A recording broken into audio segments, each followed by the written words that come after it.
I never imagined that a small courtesy from TSA would spiral into the most unhinged airport confrontation of my life.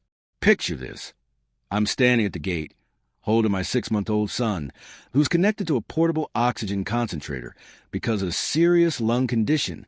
Out of nowhere, an entitled woman storms over and yanks the medical bag straight off our stroller. She screamed that it was a priority space and that people hauling extra junk shouldn't be allowed to pre-board. My heart slammed into my throat. Anyone who's traveled with a medically fragile child knows that bag isn't junk. It's survival. We were waiting to board a cross-country flight, already drained from a brutal morning of security checks and explanations. My wife was wrangling our toddler while I balanced the baby, his oxygen tubing, and all the necessary equipment. TSA had just cleared us for pre-boarding due to medical necessity. Standard protocol, nothing special. We were quietly heading toward the jet bridge when this woman, full-blown Karen energy with a highlighted bob and massive sunglasses worn indoors, charged at us like she owned the terminal. "You can't cut the line with all that crap," she shouted, loud enough for the entire gate to hear. Heads snapped around. Phones immediately came out. I tried to keep my voice steady and said, "Ma'am, this is medical equipment. My son needs oxygen." She didn't even pause. She bent down, grabbed the bright red bag, clearly marked oxygen, and used clip to the stroller, and ripped it free. The tubing jerked. The concentrator alarm shrieked, and my baby started crying instantly. Pure rage and absolute terror crashed into me at the same time. If that machine stopped, we were in real danger. The gate agent froze. Passengers gasped. Karen lifted the bag like a trophy, smirking as if she'd won some imaginary contest. "This goes in the overhead like everyone else's stuff. Rules are rules," she announced. My wife lunged to grab it back, but Karen swung it away like a purse. I was shaking, forcing myself not to scream while trying to calm my son. How do you even comprehend someone risking a baby's life over boarding order? Then the TSA supervisor who had helped us earlier appeared suddenly. He'd watched everything on the gate camera. His expression was solid stone. "Ma'am, return that medical equipment immediately," he said, calm but lethal in that unmistakable federal agent tone. Karen rolled her eyes. "I'm a platinum member. I know my rights," she snapped, tightening her grip. The supervisor didn't argue. He simply spoke into his radio. Seconds later, 2 TSA officers and an airport police officer were standing there. Karen whipped out her phone, yelling about discrimination and accusing us of faking our baby's condition for special treatment. People around us murmured, some defending us, others just absorbing the spectacle. My son was still crying, his oxygen saturation numbers dropping, and I was seconds from completely losing control. That's when the supervisor made the announcement that changed everything. He looked her dead in the eye and said, "Ma'am, interfering with medical equipment is a federal offense. You are being removed from this flight." Her smug expression collapsed into panic. She tried to shove the bag back at us, claiming it was all a misunderstanding, but it was far too late. Officers escorted her away as she screamed about lawsuits and calling corporate. Meanwhile, TSA personally escorted us down the jet bridge, carrying our equipment for us. As we settled into our seats, I overheard the gate agent on the phone. "Yes, passenger in 4A. Denied boarding." We later learned Karen missed the flight entirely. She was questioned and temporarily placed on that airline's no-fly list. But something still haunted me. As they dragged her away, she looked back at us with an expression I couldn't quite place. Not just anger, something else. Something knowing. Like she understood exactly what she'd done and why. It didn't feel random. It felt personal. And that's when I realized this wasn't just about boarding order. There was something deeper driving her behavior. Something I wouldn't fully understand until much later. We boarded in a daze. My wife held our baby close while I reattached the oxygen bag and double-checked every tube. The flight attendants were incredible, moving us to bulkhead seats, bringing blankets, dimming the lights early. As the plane taxied away, I finally breathed out. Karen was gone. We'd won. Or so I thought. About 30 minutes into flight, the seatbelt sign clicked off and passengers started moving around. A flight attendant approached quietly. Sir, the captain asked me to check on your son. Also, there's something you should know. My stomach dropped. She leaned closer and whispered, That woman from the gate? She's on this flight. My head snapped up. What? They removed her. The attendant hesitated. She was rebooked on standby and boarded through another gate. She's in row 32. I looked back, and there she was, Karen, sitting rigid, arms crossed, staring straight ahead. But every few seconds, her eyes flicked toward us. Ice flooded my veins. My wife squeezed my hand. Ignore her. We're safe. But I couldn't shake the feeling. Something about her presence felt deliberate, calculated. Then things got stranger. A man in a suit from first class walked past, slowed, and stared at our baby far too long before heading to the restroom. A minute later, he did it again. I told myself I was imagining it. Then drink service started. When the cart reached Karen's row, she suddenly stood and marched forward.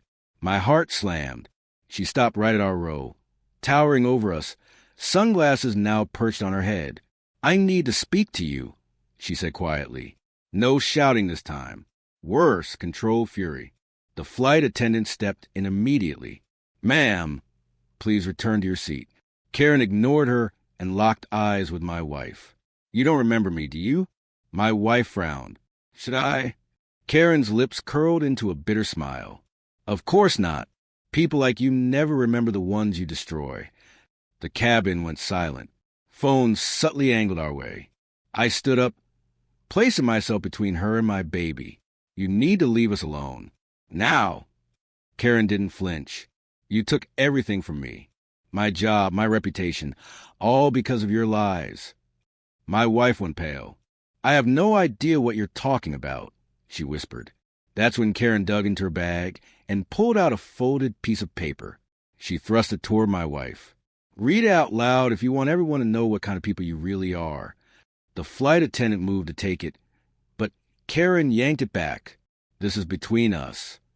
Then the captain's voice came over the intercom. Ladies and gentlemen, we're experiencing unexpected turbulence. Please return to your seats immediately. Perfect timing. Or was it? Karen hesitated, then hissed, This isn't over, before marching back down the aisle. As she passed row 15, she deliberately elbowed a passenger, causing his full cup of coffee to spill all over the seat in front of him. Chaos erupted, shouts, napkins flying everywhere. Amid the confusion, I saw her slip something under a seat cushion 3 rows behind us. My paranoia spiked. Was she planting something? Planning another scene? I flagged down a flight attendant and explained everything. She immediately radioed the cockpit. Minutes later, 2 air marshals, actual undercover agents, appeared, moving casually down the aisle.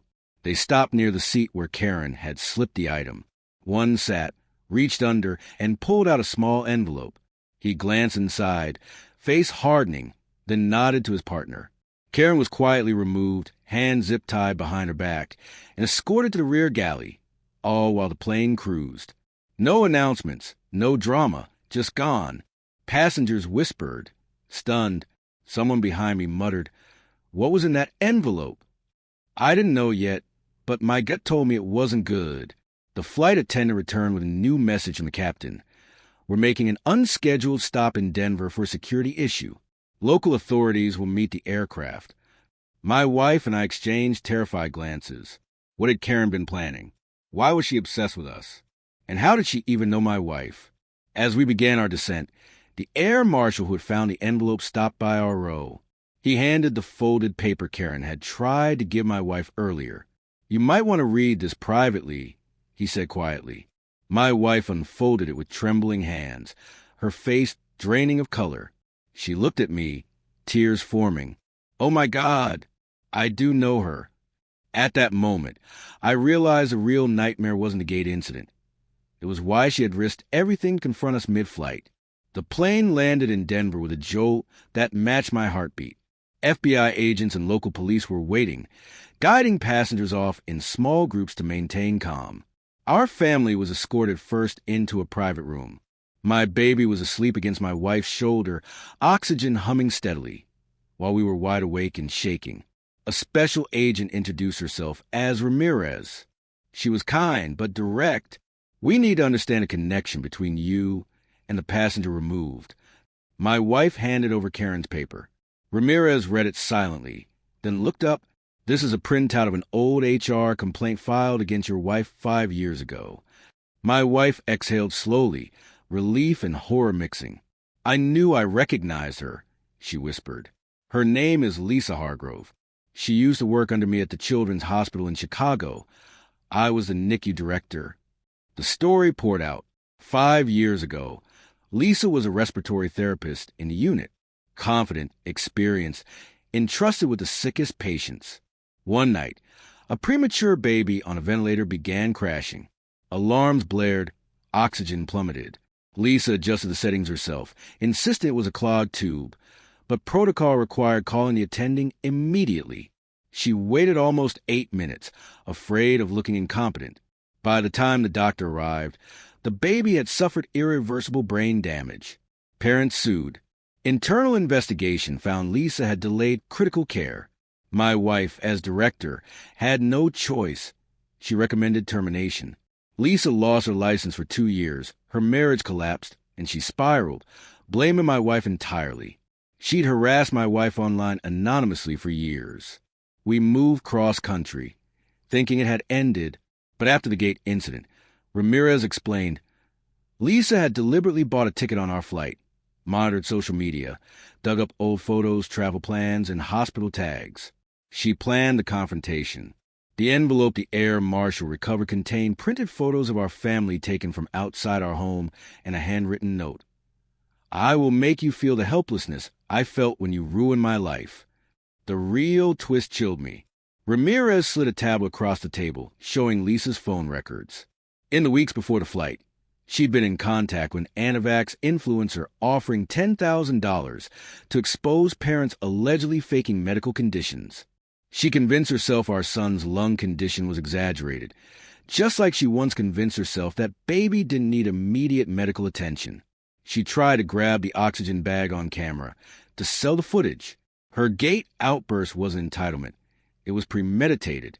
She hadn't expected TSA to intervene, and when they did, her plan collapsed. She boarded anyway to finish her vendetta, risking federal charges. Lisa was arrested for interfering with a flight crew, endangerment, and stalking. The airline banned her for life. The hospital where my wife worked sent flowers and a personal apology for the trauma caused. We were rebooked first class on a direct flight the next morning. Landing at our destination, my wife looked out the window with tears. "I always blame myself for what happened to that baby," she said softly. "I thought if I'd supervised better, trained better." I held her hand, watching our son breathe steadily in his carrier. That little boy, fighting for every breath since birth, had unknowingly exposed a woman's dangerous delusion twice. Once 5 years ago, and again at 30,000 feet. Justice didn't come from a courtroom. It came from a TSA agent who refused to let Karen bully a sick child, air marshals who noticed a suspicious envelope, and a baby whose Rayall struggle shattered a fake narrative. Lisa thought she was punishing us. Instead, she reminded everyone that real fragility isn't fake, and accountability cannot be escaped. That's the truth behind the day Karen snatched my baby's oxygen bag and lost everything. If you enjoyed this story, hit subscribe. Every subscription motivates me to share more dramatic HOA and airport stories. Don't forget the bell icon so you never miss an upload. Next story, justice gets even sweeter.